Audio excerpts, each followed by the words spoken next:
The air inside the Siberian cave was freezing, but Dr. Lin's hands trembled not from the cold, but from something deeper. In the dim light of her headlamp, she brushed away a few more grains of dust and saw it. A tiny bone, delicate, human, but not quite. She didn't know it then, but she was holding a story that would stretch across continents, through ice ages, and into our very bloodstream.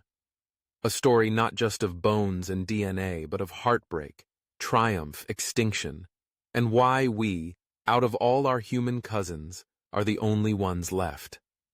The bone belonged to a 13-year-old girl who lived 50,000 years ago. Her mother was Neanderthal. Her father, Denisovan. Two different species of humans. Two worlds. One child. This girl, part Neanderthal, part Denisovan, wasn't just a genetic outlier. She was the daughter of desperation, of interspecies unions that were not about romance, but about survival. And somehow she was also family, to you and me. But to understand what that really means, we have to go back. Way back.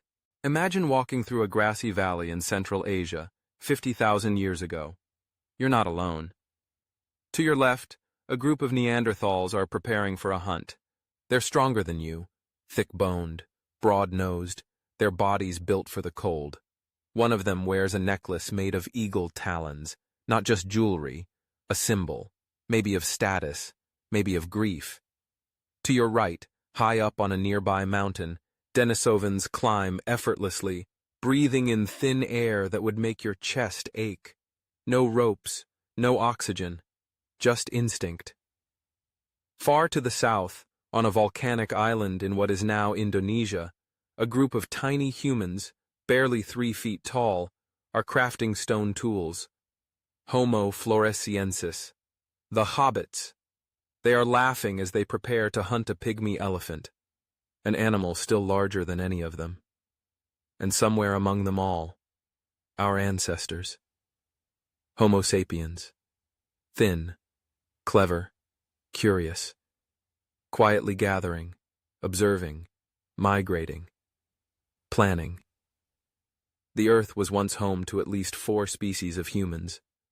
We all shared this planet. We all had culture, language, community. And yet today, only one of us remains. Why? For more than 300,000 years, Neanderthals ruled Europe and Western Asia. They built fires in frozen caves, survived brutal winters, and cared for their sick and elderly. They weren't brutes. That's a myth born from ignorance and ego. They buried their dead. They painted. They cooked. Some even argue they sang. Their brains? Larger than ours. But something went terribly wrong. In 2024, researchers analyzing a Neanderthal skeleton found in southern France made a chilling discovery. His DNA, isolated. His lineage had been genetically cut off from other Neanderthal populations for over 50,000 years. Think about that. A group of humans so isolated, they hadn't mixed with anyone else for 50 millennia. Can you imagine living your entire life in a village where no outsider ever came in, where every face you saw was a cousin, a sibling, an echo of yourself? This wasn't just social isolation. It was genetic suffocation. Meanwhile, Homo sapiens were doing something very different. We were forming networks, trading stories, sharing tools, building alliances that spanned hundreds, even thousands of kilometers. And we carried something else with us: disease. The real killer may not have been spears or competition. It was something much smaller, unseen, a virus, a parasite. A germ. When Homo sapiens left Africa, we brought with us an immune system forged in the fires of tropical plagues, malaria, sleeping sickness, bacteria that lived in mud and blood. Neanderthals had never encountered these diseases. Their bodies didn't know how to fight them. The result? Like when Europeans came to the Americas and wiped out entire civilizations with smallpox, the same may have happened 40,000 years ago in Europe. In a cruel twist of fate, what made Homo sapiens strong, our exposure to countless diseases, made us walking biological weapons. And the Neanderthals? Already weakened by isolation, they couldn't survive the microbial onslaught. Their fires began to go out. Thousands of miles away, high in the mountains of Asia, another species of human was thriving, the Denisovans. We barely know what they looked like. No complete skulls, just a few bones. Yet their genes live on, especially in the bodies of people who live today in Tibet, Nepal, and Papua New Guinea.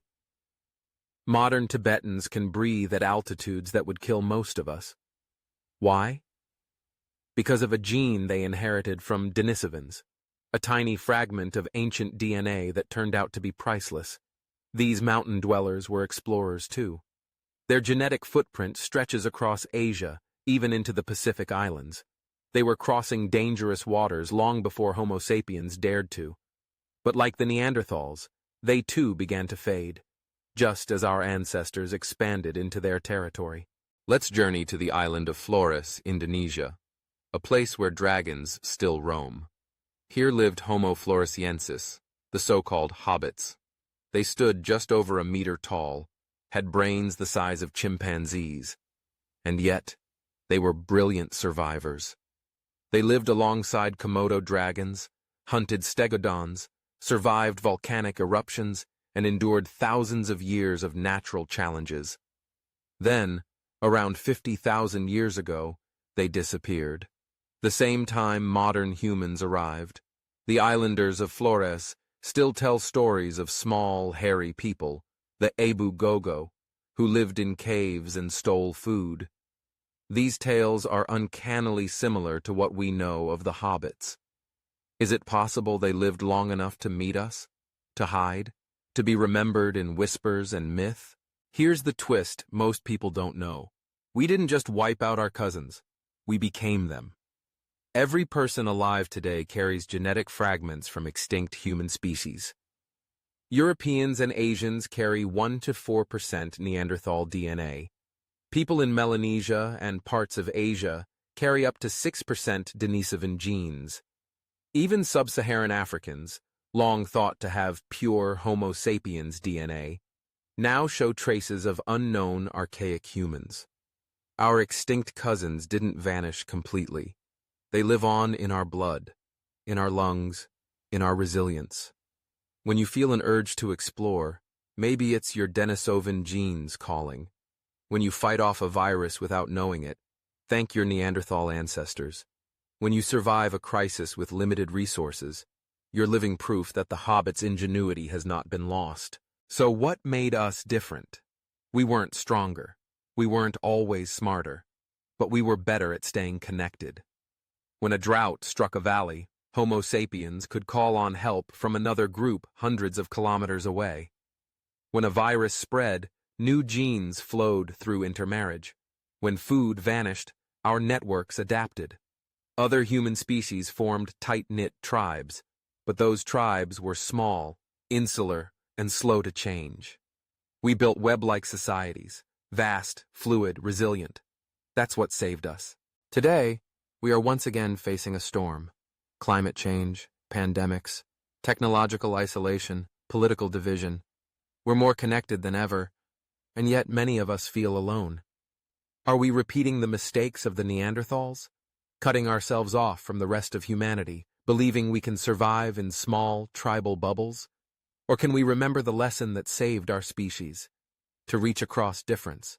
The bones in that Siberian cave are silent now, but if they could speak, they would whisper, "You are not alone. You never were. We walked with you. We bled for you. We became you." Our extinction wasn't the end. It was a gift. Use it well. The world has given you this moment, a blink in time, a rare chance. You carry the fire, the blood of giants, the breath of climbers, the cunning of hunters, the sorrow of extinction, all of it inside you. So the question is no longer, why are we the only humans left? The real question is, what will we do with that gift?